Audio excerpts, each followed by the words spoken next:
श्री हनुमान जन्मोत्सवानिमित्त गोपाळनगर येथील हनुमान मंदिर येथे घेण्यात आले विविध कार्यक्रम। याबाबत अधिकची माहिती अशी की नांदेड शहरालगत असलेल्या सांगवी बुद्रुक परिसरातील गोपाळनगर येथे श्री हनुमान जन्मोत्सवानिमित्त हनुमान मंदिर या ठिकाणी गेल्या 23 वर्षांपासून विविध कार्यक्रमांचे आयोजन केले जाते।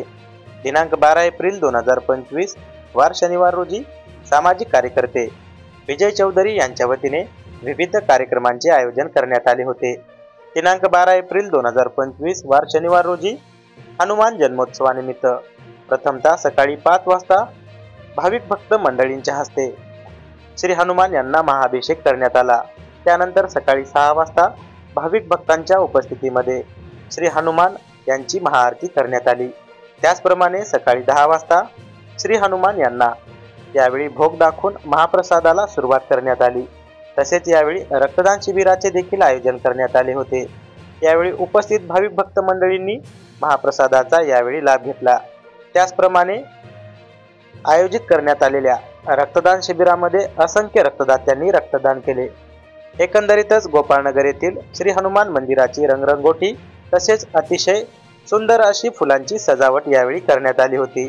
त्याचप्रमाणे मंदिरावर विद्युत रोषणाई देखील करण्यात आली होती। संध्याकाळी 7 वाजता दीपोत्सव हा कार्यक्रम संपन्न झाला। श्री हनुमान जन्मोत्सवानिमित्त गोपाळनगर येथील भाविक भक्त हे भक्तिमय वातावरणामध्ये तल्लीन झाले होते।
सर्वांना हनुमान जयंतीच्या जन्मोत्सवानिमित्त खूप खूप शुभेच्छा। माणसाने आयुष्यामध्ये येऊन काहीतरी सामाजिक बांधिलकी जपली पाहिजे, याच अनुषंगाने मी आज या ठिकाणी महाप्रसादाचं आयोजन केलेलं आहे।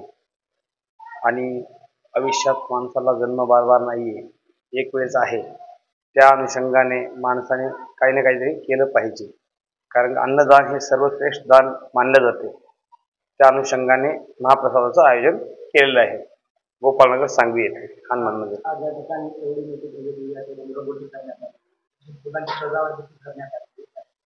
नक्कीच हे जे फुलांची सजावट वगैरे आहे, हनुमान जन्मोत्सव म्हणजे हिंदू धर्मामध्ये फार मोठा उत्सव आहे आणि तो नक्कीच आपण केला पाहिजे। त्यामुळे रंगरंगोटी केलेली आहे आणि फुलाची सजावट वगैरे करण्यात आलेली आहे आणि यापुढे पण निश्चित भविष्यामध्ये यापेक्षा बी अधिक करण्याचा माझा मानस असेल। रक्तदान शिबिर पण फार मोठ्या प्रमाणात होईल आणि रक्तदान म्हणजे सर्वश्रेष्ठ दान आहे। रक्तदान हे केवळ रक्तदान नसून रक्त हे कुठल्या वनस्पतीपासून किंवा कुठल्या धातूपासून न बनता, कुठल्या केमिकलपासून न बनता हे तुमच्या आणि आमच्या फॅक्टरीतून तयार होते. तर प्रत्येकांना विनंती करेल की रक्तदान करा व इतरांचे प्राण वाचवायला मदत करा.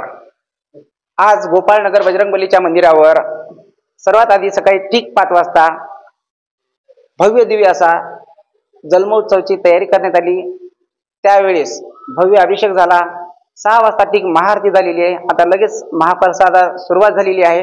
त्यानंतर महारक्तदान शिबिर आणि सायंकाळी आज ठीक 7 वाजता दीपोत्सव आहे. आज बजरंगबलीचा उत्सव आणि 23 वर्षापासून बजरंगबलीच्या दरबारामध्ये बजरंगबली प्रभू माझ्या हातून सेवा करून घेतात आणि आजच्या महाप्रसादाचं आयोजन गजाननरावजी केशवरावजी गिरी यांनी केलेलं आहे. आणि बाकीचा सर्व ते सुंदर एवढं जे सजावट वगैरे आहे, बंटीभाऊ राठोड आहेत, आमचे बाळप्पाराव स्वामी असतील, गणू पवार असतील, राम ठोंबरे असतील, या सगळ्या युवांनी, बाळू नागरे असतील, या सर्व युवांनी सहकार्य केलं, सेवा केली, मदत केली आणि योगदान लावलेलं आहे. आणि या योगदानामुळेच आज बजरंगबली उत्सव एवढ्या सुंदर थाटामाटा झाला की आज एवढा आनंद परिसरात झालेला आहे की साक्षात स्वर्गच हे आहे. स्वर्ग दुसरं कोणतंच नाहीये. आपण म्हणतो की नाही, स्वर्ग बजरंगबलीचा दरबारच स्वर्ग आहे. आणि एवढ्या सुंदर कार्यक्रमामध्ये सर्व भाविक भक्तांनी आता महाप्रसादाचा लाभ घ्यावा, मारुती मंदिरावर यावं, हीच सर्वांना विनंती. जय श्रीराम.